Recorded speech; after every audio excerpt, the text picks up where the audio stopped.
Okay, good evening and welcome to our Board of Education Meet the Candidate Night. I want to tell you I appreciate all of you that are in attendance, candidates, as well as the audience that are behind us. We are going to record this tonight and it will be on YouTube. I think I told everyone that prior to starting.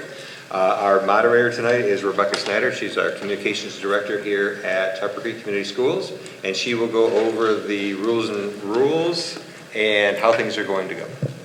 Okay, so each candidate is going to be allowed a 2-minute introduction, and we will be starting with Mr. Van Duser when we get started, and then just go in the row. And we'll be asking 9 questions. Each candidate will give a 1-minute response. Mr. Ridgway is going to keep time and give a 30-second warning, and with his handy-dandy sign. And questions will cover areas of background, election campaign, Board of Education governance, education programming, school board issues, and apparently school board issues twice. So I think we're ready to begin. I did not explain this part. We drew names, or did our little spinner thing here ahead of time to see who will go first. And then Aaron, Mrs. Allward, you are going to have the first question, and then Mr. Bax, you'll be first for the second question, and so on. Are there any questions? Okay. So, Mr. Van Duser, if you're ready to introduce yourself. My name is Josh Van Duser. I'm a current resident of Harper Creek. I'm a husband, been married for 15 years. I have 2 children that attend Harper Creek, 15 and 7 years old. I'm running because I'm just a dad that wants to be involved with my kids' life and the children in this community. I'm a big fan of what they're already doing here, but I think that I have something to add. And I'm just excited to fight for the kids and do a good job for this community. So that's pretty much it. Thank you. Mrs. Wallace? My name is Sarah Wallace, and I also obviously live in Harper Creek. Been here for just over 16 years. My husband of 21 years is a Harper Creek graduate. I have had the pleasure of serving this community for the last over 20 years in different nonprofit positions, which has afforded me the ability to kind of understand the community and the needs of the community and the needs of our children and families across all income levels, which I'm very proud to be able to be a part of all that work. And I just want to, as well, be a part of my kids and my kids' lives and the school district. I'm very happy with the school district. We're excited to be here. I have a 9-year-old who's currently in 3rd grade, and we have a 3-year-old who is an up-and-coming beaver. So I'm just really excited about potentially being a part of the school board and using some of my previous positions, including with the Battle Creek Unlimited Board, the Direct Investment Fund, and being able to use those board positions and the understanding of those board in this particular position. So thank you. My name is Erin Allward. I'm currently a board member. I was selected to fill a vacancy last June. And I'm seeking election for the remainder of that term. I am married to my husband John for the last 15 years. We have 4 boys that are 8, almost 7, 6, and 5. They all attend Waddles Park Elementary School. I am also a 911 professional for Calhoun County. I enjoy the community. I think my position in the 911 industry gives me a different perspective on the community needs. Our journey, my husband and our journey through foster care system, adopting our 4 children, gives me a different perspective on mental health needs of our community and our children. And of course, the 911 industry also gives me a different perspective on the safety of our community and our children. I'm Jacob Bax. I am running to fill one of Harper Creek's 3 6-year terms that will be opened. I've lived in Harper Creek now for 16 years, and my parents moved me into the district. I liked it so much I decided to stay, and I'm running for school board because I graduated in 2021. I feel like I really know the school. I've been part of the school for 12 plus years now, and I see what happens within our classrooms, and I would like to better that. And there's lots of things being thrown at our school systems across the country, which I'm worried that if they make it into our teachers' curriculum, I feel like it's going to really hurt our students in the future. So I would like to sit on the board, question those ideas a little bit more before we adopt them as a school. I am a member of the Michigan Army National Guard. I enlisted when I was 17. I was still a junior here at Harper, which that would have been in 2020 now. And then I graduated in 2021, left for basic, and came home later that year and decided I was going to run for school board. Thank you. Hi, I'm Don Myers. I appreciate all the people coming in today to listen to the candidates. I've got over 40 years in education. I've been as a teacher here for around 20 years. I've taught science and math and some reading at times. Then I went on to be a principal at a middle school, principal at a high school, and ended up being a superintendent. And I've done some interim positions. I did some principalships in elementary as an interim for Lakeview, and then Penfield I did a superintendent position. My work, I retired in 2010, and I continued my work working with superintendents and working with boards. I'm a member of a delegate or director of the Michigan Association of School Boards. So that brings me close to the needs of all students around our state. And I think that's important that we keep that connection to make sure that we've got representation with the MASB.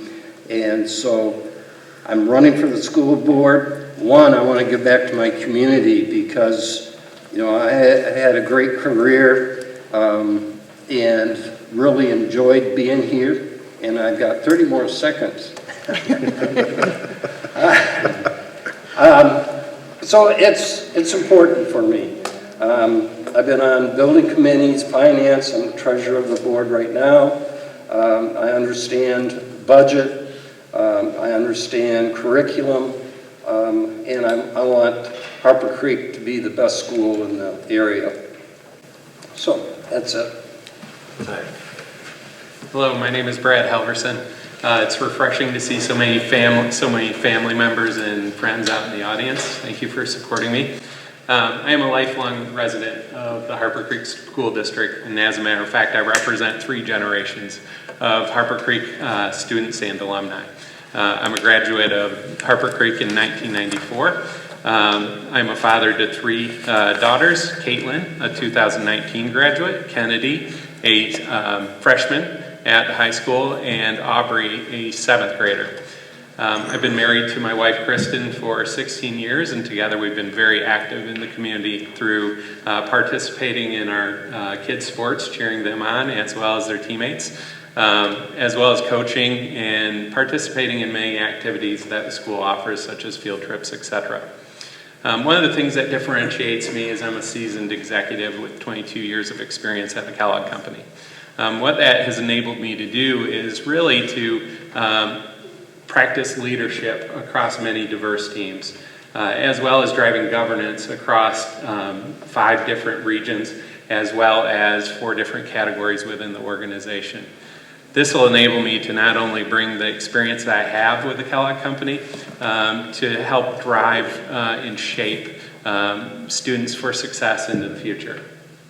From an educational background, I have a Bachelor of Business Administration from Western Michigan University, and I also hold an MBA from Western Michigan University in Finance. Thank you.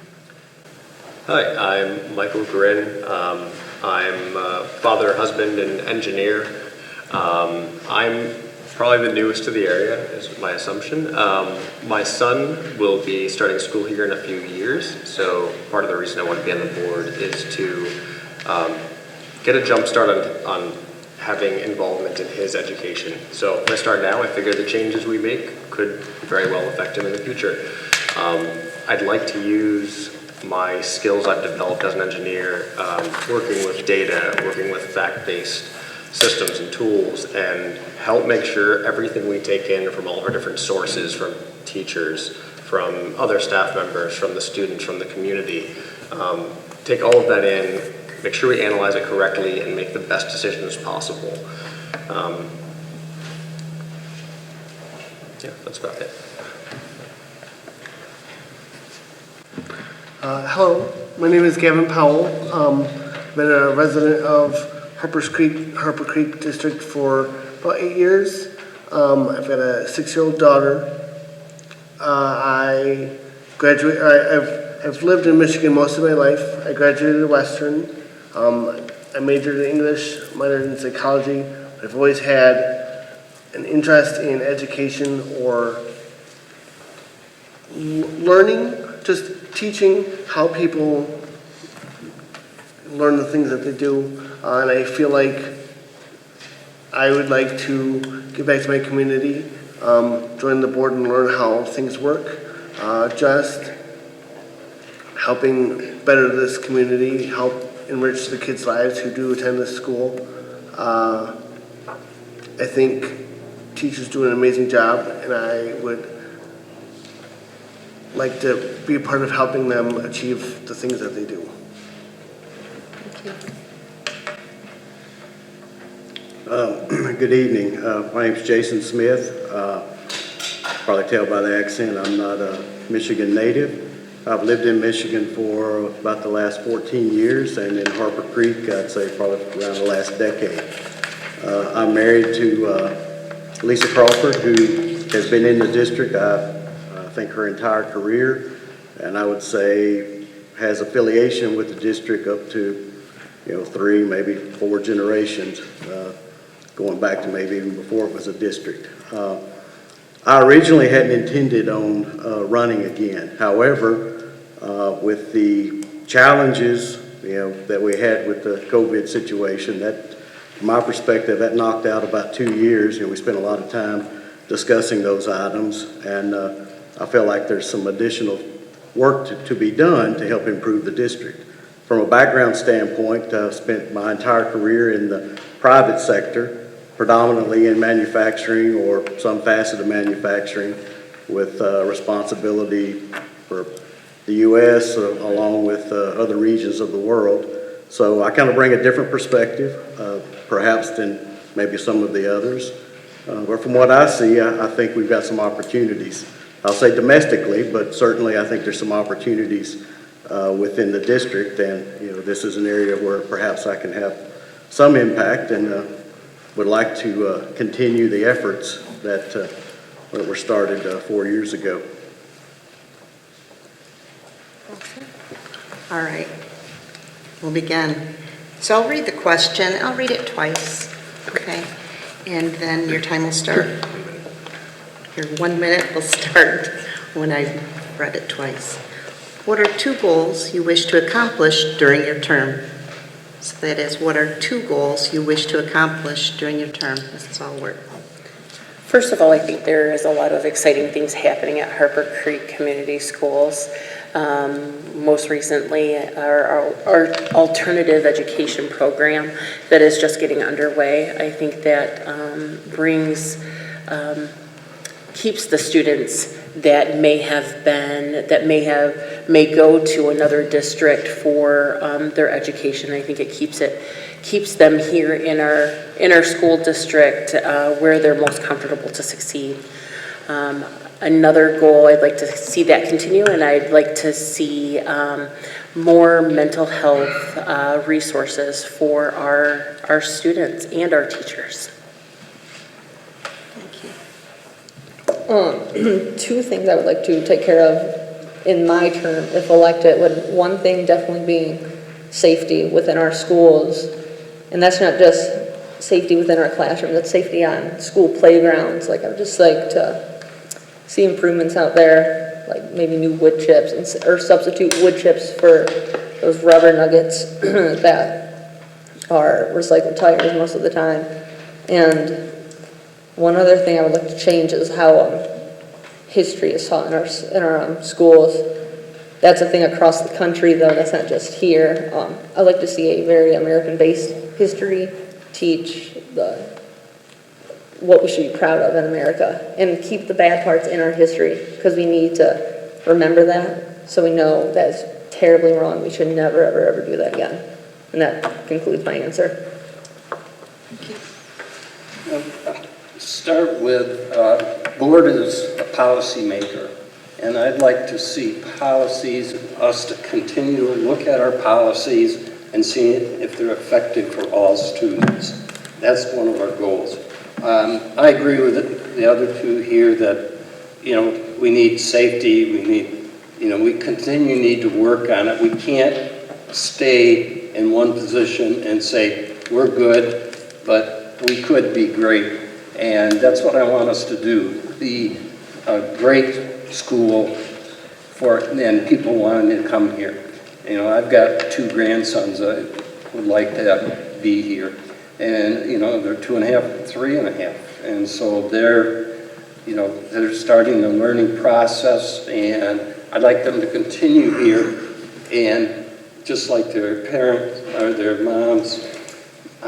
mom graduated from here, and she got a great education along with my older daughter. So. Thank you.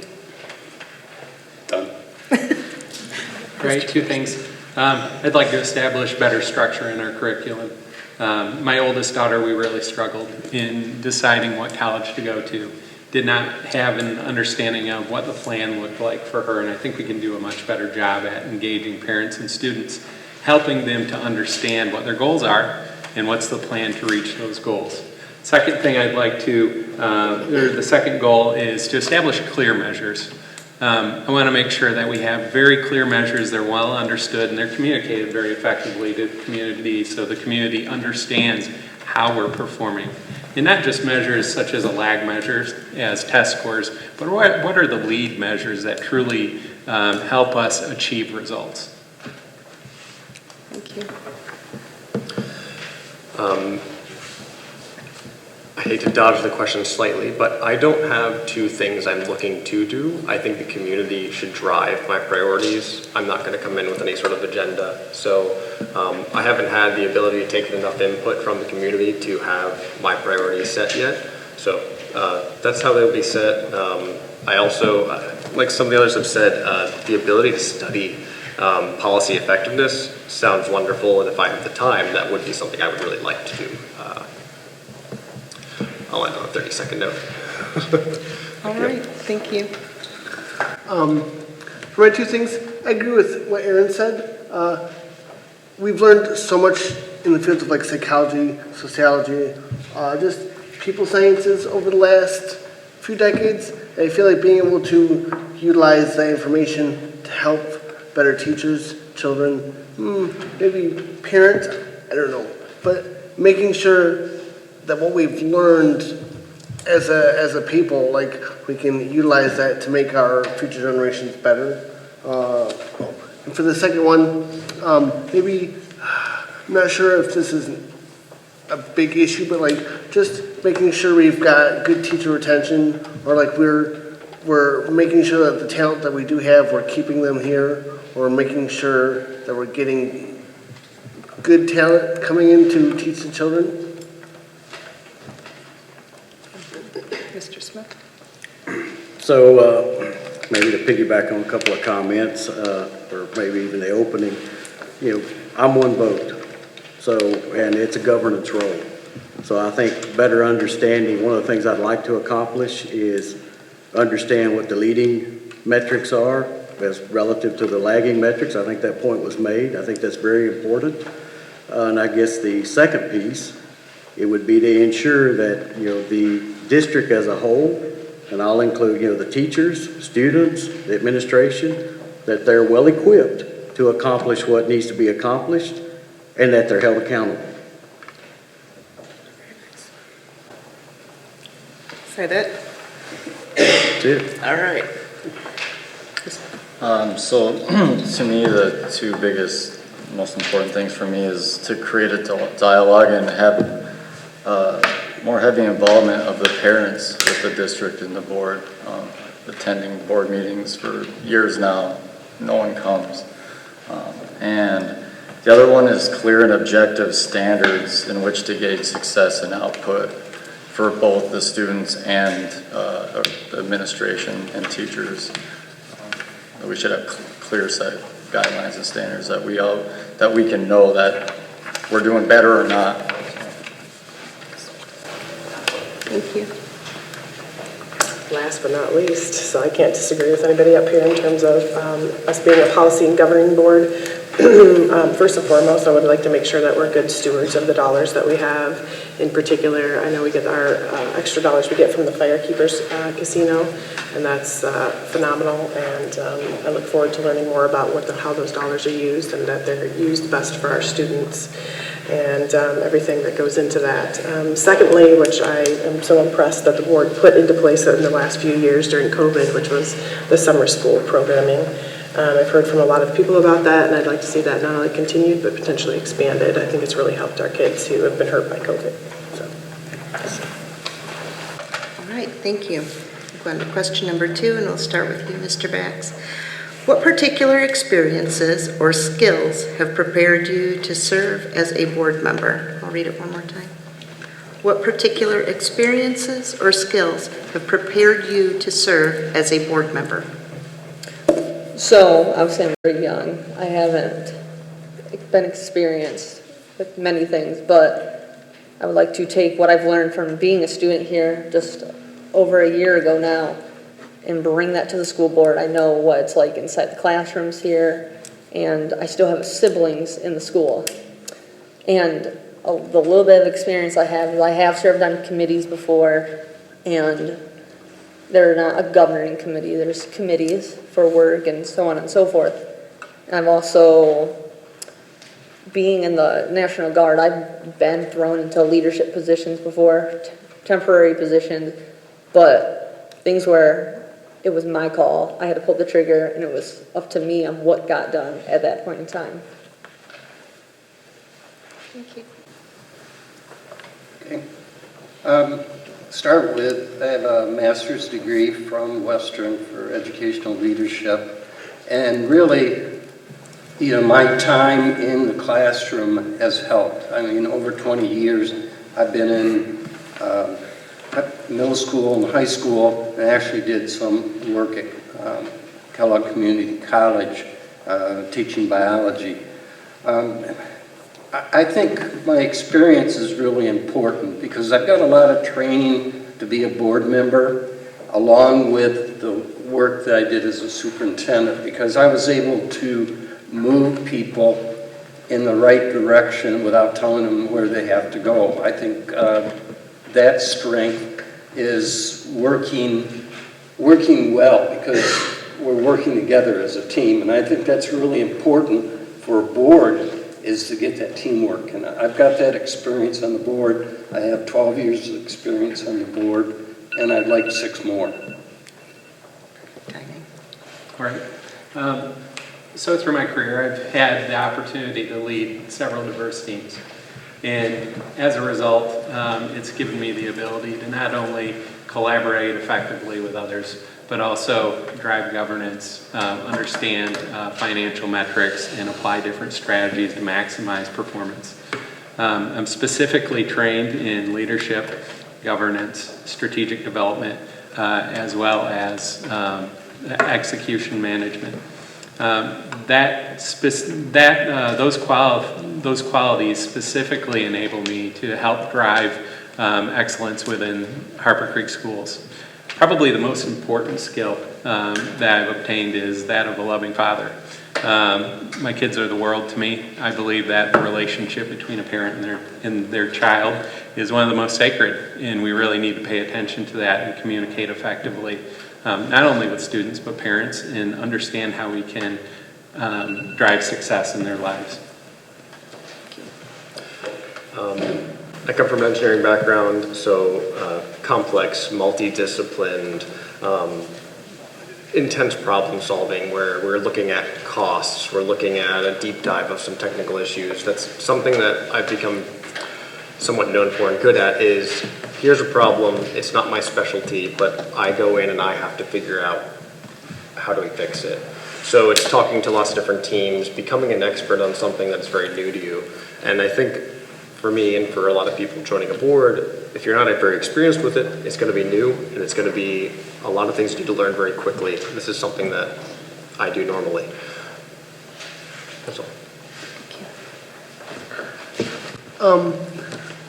I don't have a whole lot of experience with Board of Education. I've been attending this township's board meetings monthly for the last few years, but other than that, I am not familiar with what goes on here, but I would like to lend my ability to, I don't cooperate with the people that I'm working with because it's just a trustee position, so we're collaborating to come to agreements. I would like to learn as much as I can during this 2-year term and do my best to help everybody around me. So relative to what I bring to, I guess, a trustee position, so I have spent 4 years on the board. I did take the time early on to go and complete, 30 hours or so of board certification, which it was very helpful. I guess I would say outside of that, for most of I'd say for the last 15 years, maybe 20, I've had responsibility for, again, in the manufacturing world, large organizations globally, construction projects, things of that nature, and have had to develop the ability to lead through influence because you can't be everywhere at once. I think collaboration and influence are a key piece from a trustee perspective to help collaborate and accomplish the things that need to be accomplished for the district. Thank you. First, I think the biggest thing is just being a parent. You have to be diverse and kind of learn as you go half the time. Secondly, attention to detail is probably my biggest trait. I can pick things apart really quick. And I built a business that is pretty successful, and just like a parent, you do everything. So to me, it's just about grinding and learning and doing the best that I can. So, like many others here, so I have a master's degree in organizational management. For the last 11 years, I have been the CEO and president of the Miller Foundation. And during that time, I've been able to be on many boards, so that's given me a lot of experience with board governance, board trainings, being the treasurer of many of them. Not to mention I answer up to a board, so I can feel with Rob how it is to answer to many people. As many people have said, the most important part is I have children here in the school district, and I think that their skills and what they're learning is important to be able to bring, as well as all the people who we get to talk to on a daily basis. Well, first of all, I think those in attendance and those who are going to watch this after tonight, the experience here is phenomenal, and I think it speaks very highly of our community and our school district to have so many people interested in a board position. Personally, my experience and skills, my background is journalism. That's what I went to school for, and that's what I wanted to do. And I did that as a reporter and then as newspaper editor. So that gave me skills to speak up, to ask the tough questions. I think my most important experience is that of a mom and a foster care mom. Our journey to parenthood was brought through the foster care system, so that taught me invaluable skills about advocacy and unconditional love and meeting kids at where they need to be. I'll end there. Thank you. All right, we're on to question number 3, Mr. Myers. What do you feel is the role of a school board member? What do you feel is the role of a school board member? A school board member is someone that develops policy. We have one employee, and that's a superintendent. And I think it's important to get that across because, you know, you're part of an eight-person team, I should say. 7 are board members that are elected, and then we hire a superintendent to work with.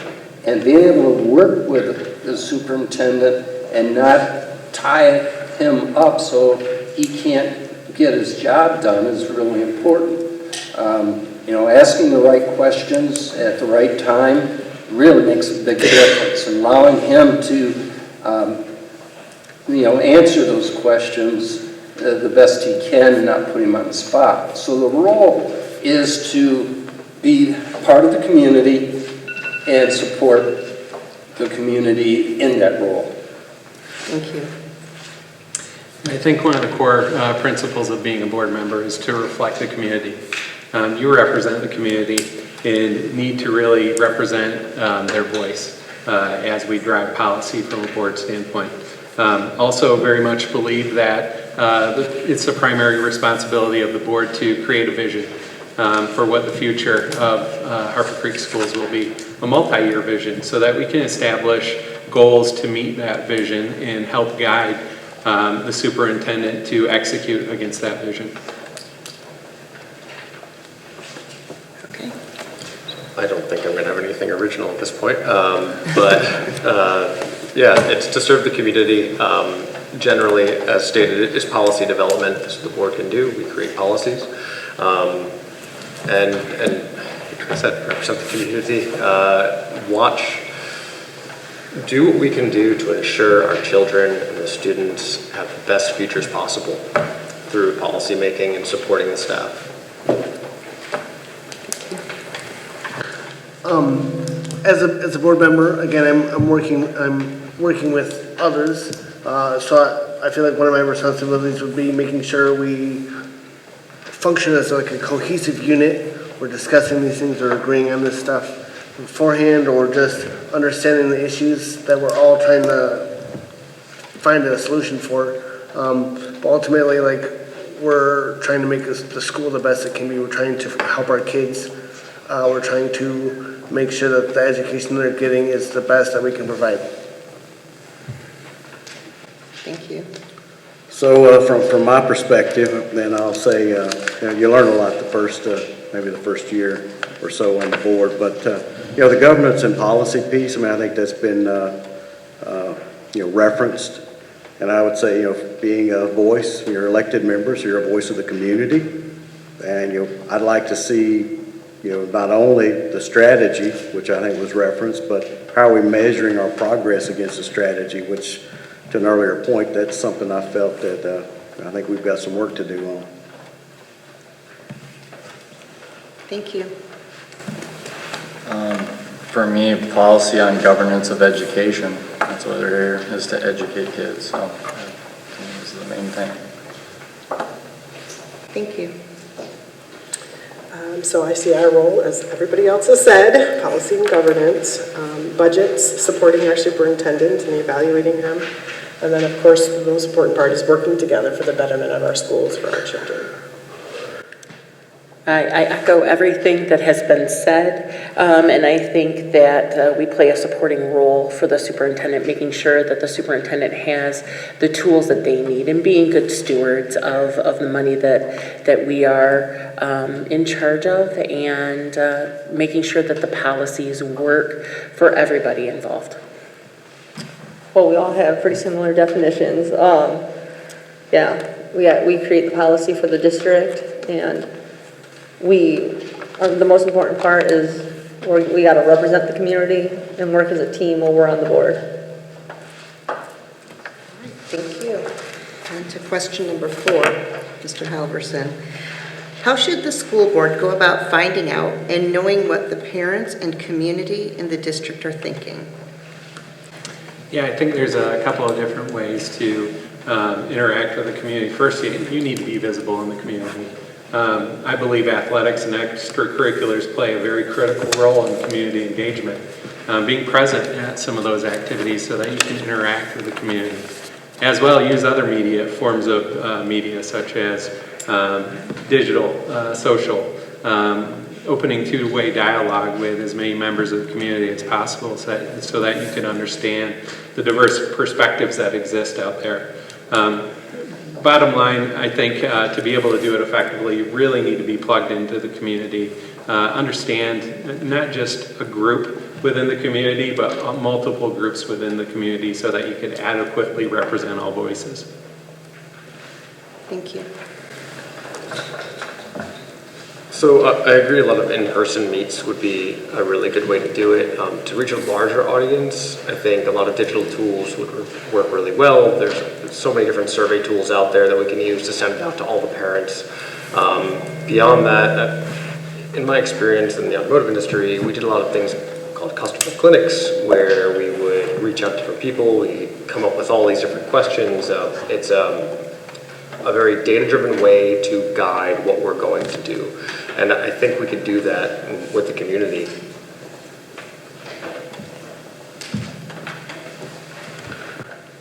I like the poll approach. Just having, I mean, we're in a more digital age, so again, reaching out through our website, making sure that people know we're looking for input as board members. Be a sounding board perhaps for parents or others who have any questions, and then just relaying that information to the board.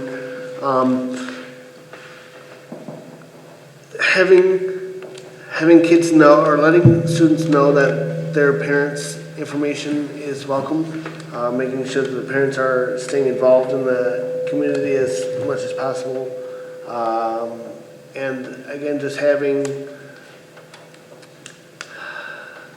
letting the community know, maybe not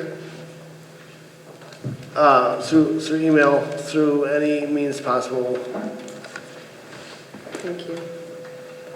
So there's been several ways mentioned, certainly polls and surveys and things of that nature, I think are certainly one way. I think being plugged in different areas is certainly another way. But I would say, a couple of times over the past several years, I think the community let us know what was important by the number of folks that showed up at the board meetings. And I would say more of that to me, that's critically important. But if someone has just one-on-one dialogue is also pretty important. Thank you. Something new, huh? I'd probably just get out there and talk to people. I mean, it's not just the school district, but everywhere we go, stores, church, movie theaters, whatever. These are all people in our community, and we all have an opinion on things that are going on, especially in the schools. So, it's just engaging with everybody, and for me, it's just really listening to and not just waiting to speak. Agreed.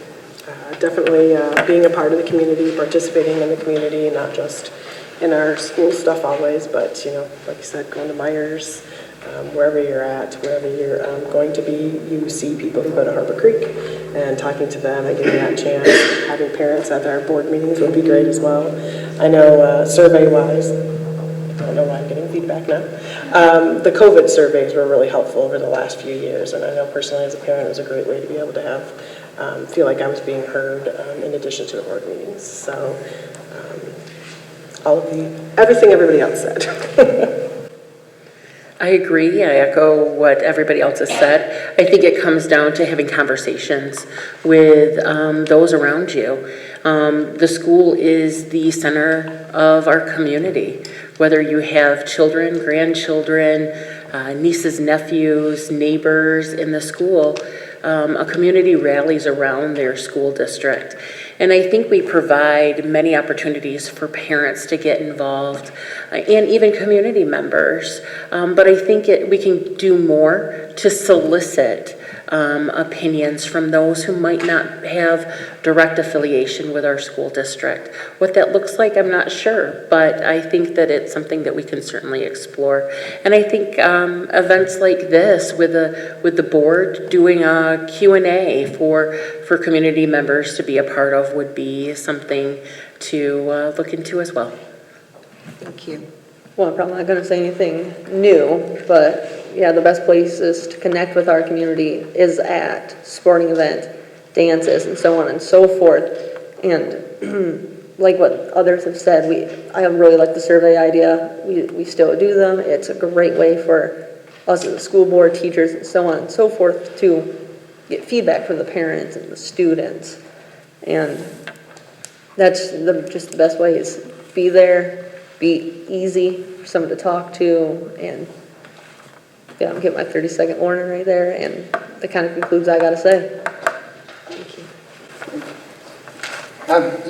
This is something that's really tough, is to get, the information from the community. We do have our emails online so that people can send us emails.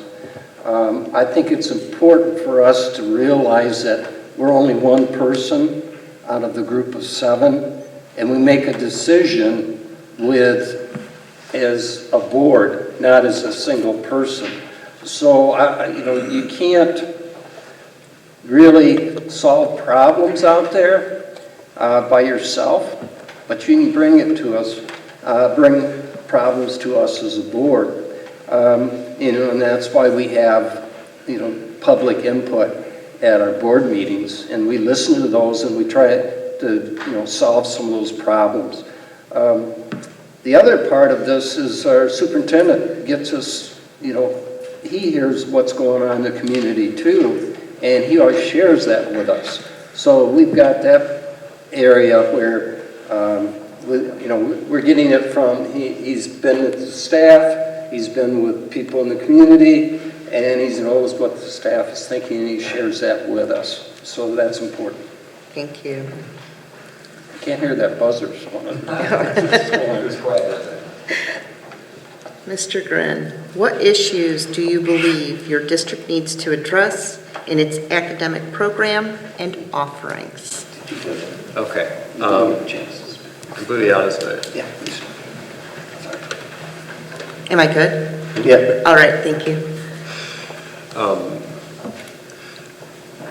I don't think I have an answer to that question, anything specific. I haven't had the ability to have enough input to understand where we need to address anything from that list. So I can't answer now. I need more input. Okay, thank you. Again, maybe just teacher retention, keeping good talent, making sure that kids are happy living in a post-COVID world, that the school is able to see anybody's concerns appropriately, providing lunch, breakfast. I like the breakfast for kids a lot. I never had that growing up. Just providing resources to students that maybe they don't get at home. I think that's a big deal. Maybe having like what would you like to see more of in school surveys for the students here? Thank you. Thank you. Could you repeat the question? I'll make sure Yes, sir. I'm answering the right question. What issues do you believe your district needs to address in its academic program and offerings? So from an academic program curriculum standpoint, so first I'd say a lot of that I think is set at the federal and state level, so I'm not sure there's a lot of wiggle room. But with that said, I think there's an opportunity to ensure that the students are equipped in multiple paths. You'll have some that perhaps are going to be university or college bound. You'll have some that are maybe trades that are headed toward the trades. I think the district could probably step back and ensure that we're addressing the needs of all of those, and ultimately ensuring the students are equipped for life, for a successful and contributing life relative to society as a whole. Thank you. So for me, with the recent test scores that have been coming out, math and reading are obviously going to be a big focus. and offering more things, probably more towards the high school level, that are gearing kids to be ready for more than just college. Let's say even like trade stuff, where they don't even need college necessarily. I think that this idea that we need college is what is crippling a lot of the post-education system that these kids are not really ready for anyway. Thank you. I don't know any specific issues as of right now as well. What I would say is expanding on what we have, which is making sure they're available. They're aware of what's available, from trade schools to vocational schools to early college, helping them become a functional adult, that they're equipped with everything they need. They know how to balance a checkbook. I hear that a lot, that's not there. And I'll mention it again, the summer schools and how great that has been. So continuing that and seeing that go forward in all ages. I echo what has already been said. I think that we are here a part of a huge puzzle to make sure our students are equipped to be functioning and productive adults. And I think that we have a great spectrum of programs for kids. And I think we just need to make sure that they know the practical paths that might not include four-year university and beyond. I think trade school is a wonderful opportunity, and just practical paths, career paths. I really agree with what Josh said, and we don't need to be pushing college. It's not needed for all jobs now. I would definitely like to see our school push a little bit more trade schools and military, and keep college there. College is needed for some jobs, but it's not for everyone. And then I would like to see our summer school program continue. That's really helping struggling students that need that extra help. And yeah, that's kind of all I got to say. This actually starts in the elementary, right at the beginning, when you drop your child off in kindergarten. We need to make sure they're getting the education that they really need to get into these other programs. I think college is getting a bad rap on this. A trade school is another college. It's, it might only be 2 years, but a lot of times it's more 6 years because of the being an apprentice and those. So that's just as hard and difficult as, college is. I think it's, one of the things is a professional learning community. We're getting that across here. I think that's one of the ways to get all students taught and then bring the gap bring the bottom students up to the better students. So developing curriculum is a very important part of it, and it goes all the way through. You can't just look at the high school. I heard it that time. Yeah, I would say the most pressing need is math skills. Our school district has lagged not only the state, but what I would say competitive districts in Lakeview and Marshall over a number of years as far as our math scores across multiple grades. A lot of what was said, college, trade school, everybody needs to utilize math in their adult life. Balancing your checkbook, I think, was referenced as well. So I think we need to do benchmarking to understand what's happening. Why are we lagging? Second thing I would mention is we need to have a roadmap for electives. Students need to be engaged, set a goal, understand what they need to do to get into U of M or MSU or Western or that trade school they're looking for. Have regular progress reports with their counselor so that they understand, are they on track or do they need to adjust? I think if we can address those things, it will ensure the success of our students into the future. Thank you. All right, on to question number 6. Mr. Powell. How does a school board balance the need to provide quality education with the need to respond to the local taxpayer burden? Would you like me to read that again? Yeah, please. Okay. How does a school board balance the need to provide quality education with the need to respond to the local taxpayer burden?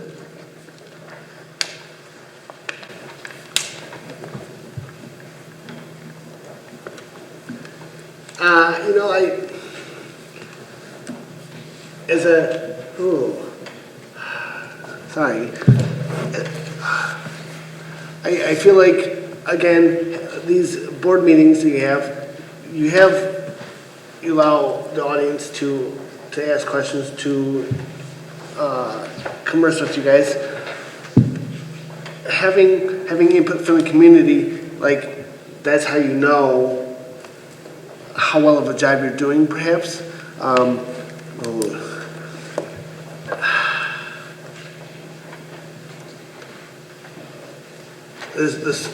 The school is eliciting taxes from the community or from the residents to provide the best education to their children. I feel like if it wasn't doing that well of a job, you guys would be hearing from emails. I'm sorry, That's fine, thank you. So balancing quality education, taxpayer burden, well, I'm not interested personally in paying any additional taxes. But I would say for the right reason at a local level, I might be, I guess that might be more palatable. But from looking at the quality of education, I think first we got to step back and say, hey, we've got so much money, are we spending it appropriately? So I've been a part of some decisions over the last 4 years. There's probably some that I would rethink, but I think it goes back to accountability in terms of looking at that return on investment. Thank you. For me, it's just about stewardship and accountability and a way to actually rate them to know that you're being held accountable for both. Yes, as well. So we need to be the best stewards of the dollars that we do have. We need to prioritize the needs of the community and the students so that we're putting out a quality education and prepared students. And hopefully the taxpayers then see quality education was equal to the tax burden that they have, which we do all have. I echo what has been said for sure.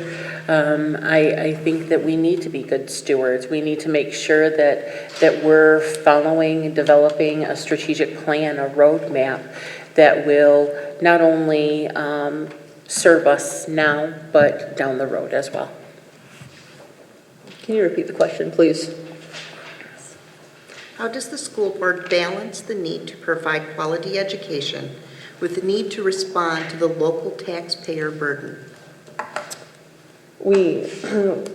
So what the community pays into us tax-wise, we need to make sure they're getting their money's worth. It's kind of works like a business. Like, if we're not giving them a good education, like this is across the state where math and reading skills are just down, which I do blame COVID for that. That really hurt schools across the country. We need to find ways to improve that, improve test scores across the district to kind of show our taxpayers that we're producing smarter kids for what you are paying us. Thank you. Well, one of the things is that right now Harper Creek community is paying less than most other districts for these buildings, these nice facilities, and we appreciate that. The funds that we get is really kind of difficult to understand in some cases. We get so much per student by the state, and the state doesn't tell us until, they're getting a little bit better on this, but they tell us how much we're going to get per student in June. Sometimes it goes until November, and that makes it real difficult because we have to have enough back funds to make sure that we can go a few months and if the state doesn't come through with their money. So that's important. We need to support the education as best that we can with the money and look in the future and see how, if it's going to remain. Thank you. First and foremost, we need to effectively manage our taxpayer dollars. I think it's when you think of tax dollars in relation to success of the school district, it's really linked because a successful school district increases property value. And I think an untapped resource that we have not really delved into is working on funds from different organizations, because it is a significant benefit for large corporations, big organizations, to ensure that we have top-notch schools that attracts talent to companies. We need to do a better job of connecting with those companies to try and invest within our school district that we can combine with investments made by firekeepers, your tax dollars, and funds from the state. Thank you. So if I understood the question correctly, it's essentially a balance of quality of education and the resources that we get through tax dollars. To balance that quality, how do we control that? I think we can only afford so many resources, right? How do we select the right ones? I think there's a lot of published studies on different resources and their effectiveness that we should be using to our advantage. And I think over the years, we can do our own case studies where we bring in a new resource that we decide we want to pay for. And then we, over the next few years, we'll collect data and we'll be able to look at that and say, this was working and this wasn't working. And we know if that's a cost we should cut or not. Thank you. Mr. Smith. More money. How would you determine your budget priorities? How would I determine the budget priorities? Or how are they determined in general? It is just how would you Well, how I determine your would budget priorities? determine the budget priorities, if it were a, let's see, a singular type event might be quite different than how they're determined. But maybe to the point that has already been made, the money is allocated obviously from the state. I mean, the district has infrastructure. You have facility needs, infrastructure needs, and what I would call, long-term strategic needs. Coupled that with, in essence, the educational resource piece, which, looking at it on a year-over-year basis, it predominantly is based on head count. What resources are we going to need? What infrastructure will we need to support that? I would say there's always areas for improvement. Thank you. That's it. Can you repeat the question? Absolutely. I can find it. How would you determine your budget priorities? Probably slimming down administration costs. To me, that's I know for a fact that's where the district spends the majority of the money, is specifically administration, which isn't teachers or kids. So I think you slim down that money, you're going to go a lot farther with what's left. So the way I would do that is I would be working closely with the superintendent and the finance department to determine what their priorities were and what were the greatest needs in the community and from the school. And then collaboratively as a board, we would work together to determine together. It would never be my priority, it would be our priorities, and it would be the school's priorities. So we would work together to hopefully come to a unanimous vote on how to move forward with those priorities. Of course, being everything from student books to teacher salaries to administration to buildings, because they're all essential. Thank you. I agree with what Sarah said. I think it is as a board, you work towards a consensus. You have a vision that we're all trying to reach the same goal, and that is to provide the best education for our students. And I think when you're talking about budget items and what the impact is on our students, what we're here for. So I think it would be certainly a conversation between board members, the superintendent, our finance department, to make sure that the students, if we're talking about budget cuts and that sort of thing, it has the least amount of impact on our students. So this obviously isn't what I say goes. We all work as a team. If we're all on the school board together, we'll work as a team. So we all would need to work together to figure out and kind of come up with what a shared priority is. One, I think, would definitely be educational resources for our teachers to better the education of our students within the classroom, and then building infrastructure. Those are the top two things, budget-wise, that I would think of if elected to the board, that I would bring to the board. Okay, Okay, starting, I've been on the finance committee for quite a while. We look at we estimate how many students we're going to have because we get paid per FTE, and that how many students are going to go to the Math Science Center. We lose some of that money, so so we look at that. We also estimate, and we're doing this. We're starting to do this process now, but we then guess how much money that the state's going to give us, because they won't have their money, until the end of June. But we have to have a budget done by June. So we're looking at those two things. We also look at our spending in the last year and determine, okay, this is how much we spent for buses to keep them running. So we have to keep that in mind. So we try to be real conservative on that so that we don't go over Thank you. over budget. So that I didn't hear it that time. Okay, sorry, but thank you. That was excuse. Yeah, I believe it starts with a stated objective. What is our objective as a school district? And then that's supported by a 3 to 5 year strategy to deliver that objective.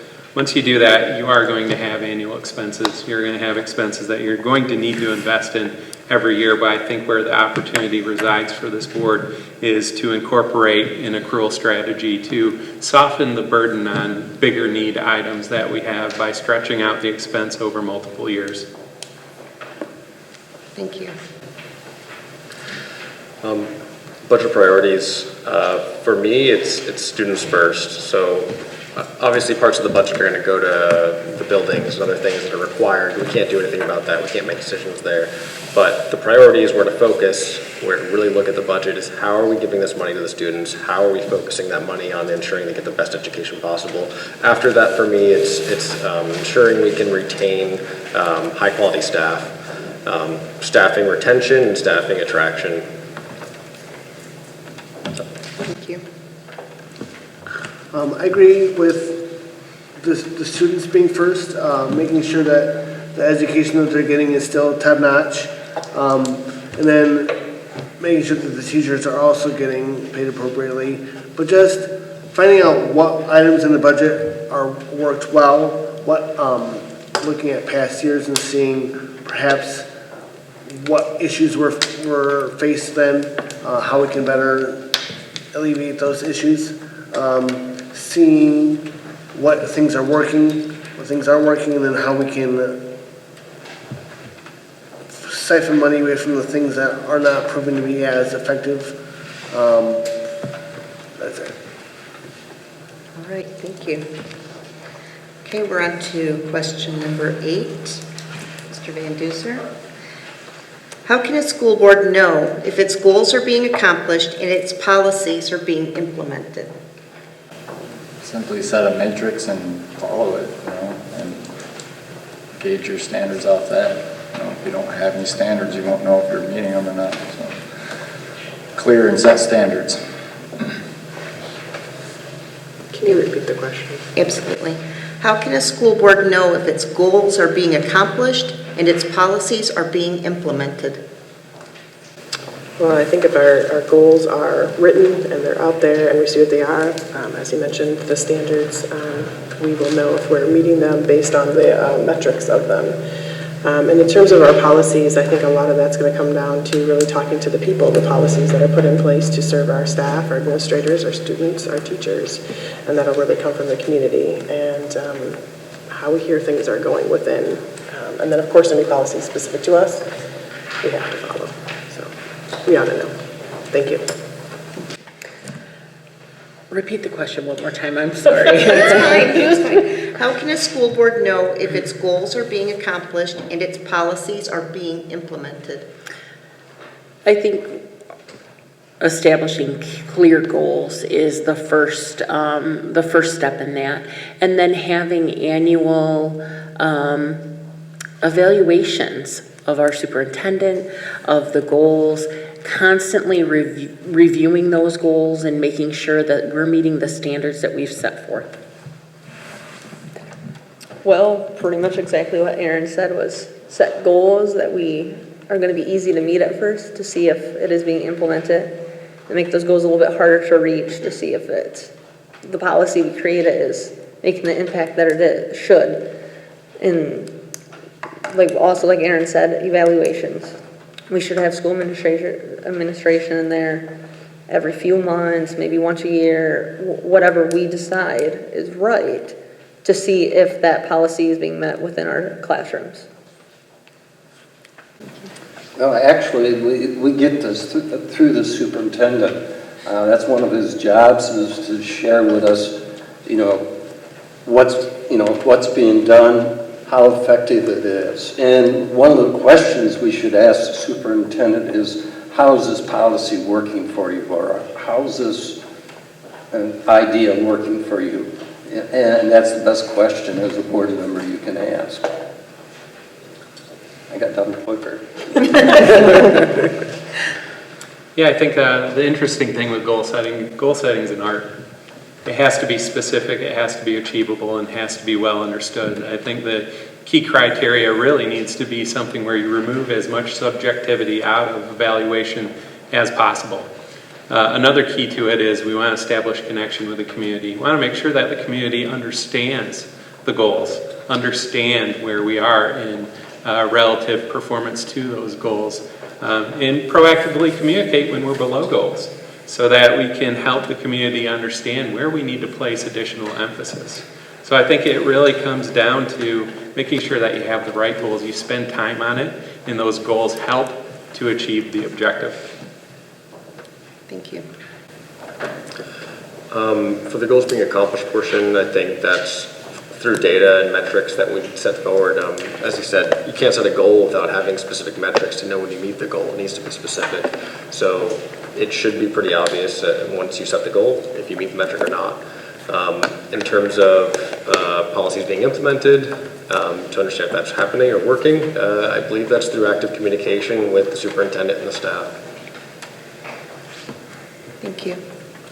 I think having a lot of feedback from students and maybe parents throughout the year, just like, again, having concise, like straight to the point, easy to understand goals, policies for the kids, but also at the end of the year, how do you feel about these? How do you feel about the curriculum? How do you feel about the rules that we set? How do you feel we've managed with some of the goals, with some of the, with the progress that you've made over the year? That's good. Okay. So, I think to some earlier points, goals need to be measurable. I think we have a strategy. I think it's maybe refreshed once, maybe twice since I've been on the board. But, behind every strategy, you're going to have some actions. Very tangible, detailed actions, who's doing what, who owns it, et cetera, et cetera. Those are the things that get measured to ensure that you're delivering on your strategy. Obviously, we get reports on, are we getting better or worse from a scholastic standpoint, as in comparison to, other districts. But I think a good point that was made earlier is, hey, is maybe a question for superintendent and him to go and question his team. Hey, are the policies that we're setting that were within our control, that we're not legally obligated to drive, are those policies effective? Are they working for the district? Thank you. All right, this is it, our last one. Our staff's mission is to reach all of our Harper Creek learners daily. What is your plan to keep the staff involved with educational decisions? Well, I would hope that would be, as you said, a part of our mission on a daily basis, that our teachers are the ones that are working with the staff and the administration, and then, of course, in the end, our students, to ensure that they know what the goals are, they know what they need to meet, and they have the support they need from everybody around them to give the students what they need from all levels, from the kids who have the IEP to the kids who are the ones that might end up at the Math and Science Center. So, yeah, I hope it's ingrained in who we are as a school. Thank you. Thank you. I think it starts with conversations to keep teachers involved and staff involved. I think that they need to be a part of the plan, the goal making, to make sure that they're on board and take pride in everything that they do every day. We have a great staff here at Harper Creek, and like Sarah said, we need to make sure that we're touching the goals of the kids who are struggling, who need that extra support at summer school, to the top 10 kids that will excel without extra support. We need to make sure that our teachers stay involved. We need to meet with our teachers one-on-one in team settings and just different settings, so then they can share ideas with one another and share the ideas with the school board. So maybe we can better our policy, or just maybe get rid of something if it's not working. We could send out surveys to our teachers, make sure that they know that what our policy is and that they can meet it with the resources they have, that it's not too confusing for them, and find ways for our teachers to help struggling students all the way up to some of the smartest students in our district. We always have to remember we only have one employee, and that's the superintendent. As part of his job is to get this information to us and how well we're doing. And we have to ask good questions. You know, what is working? What are we doing? Are we giving the teachers enough time to do the planning? Are they setting goals? Those kind of things. But it's not our job to get into the classroom and tell them what to do. Most of us don't have the experience in the classroom.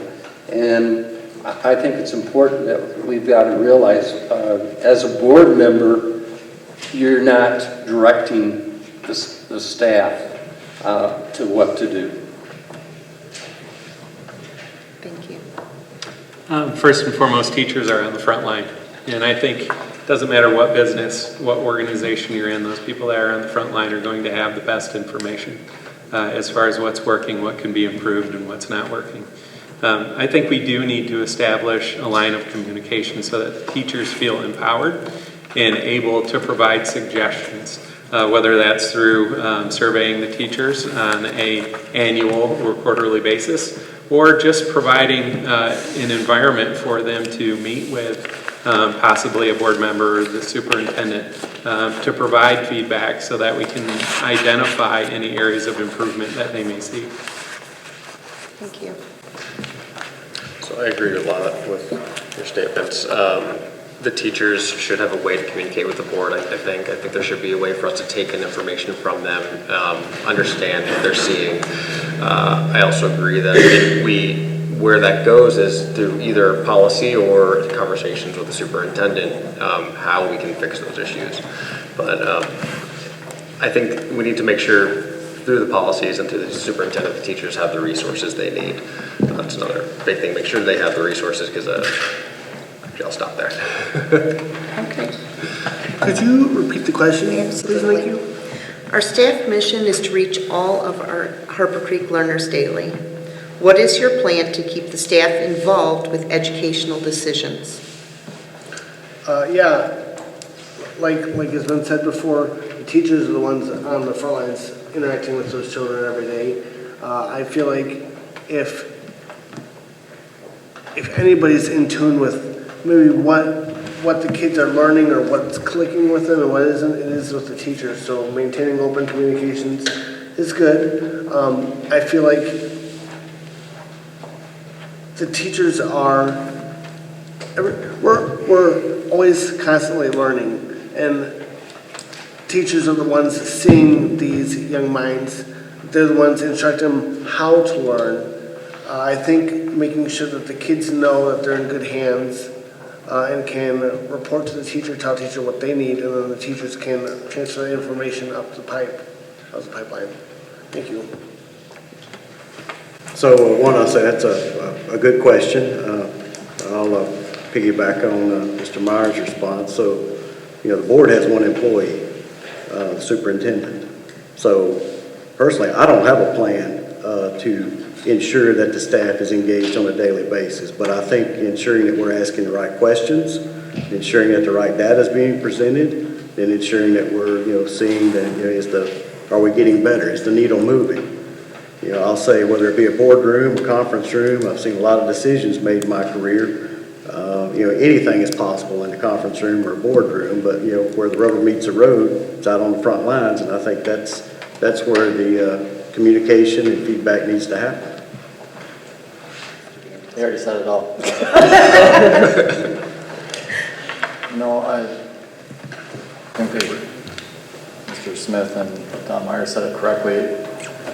Roberts, I would be the one that mostly has the interaction with the board for this, but I do know that each member is responsible for a certain school throughout the year, that they can go check on the classes. I'm not saying you definitely don't look over staff, but just show support, ask questions, just be involved, show up, be a face that is easily accessible to everybody.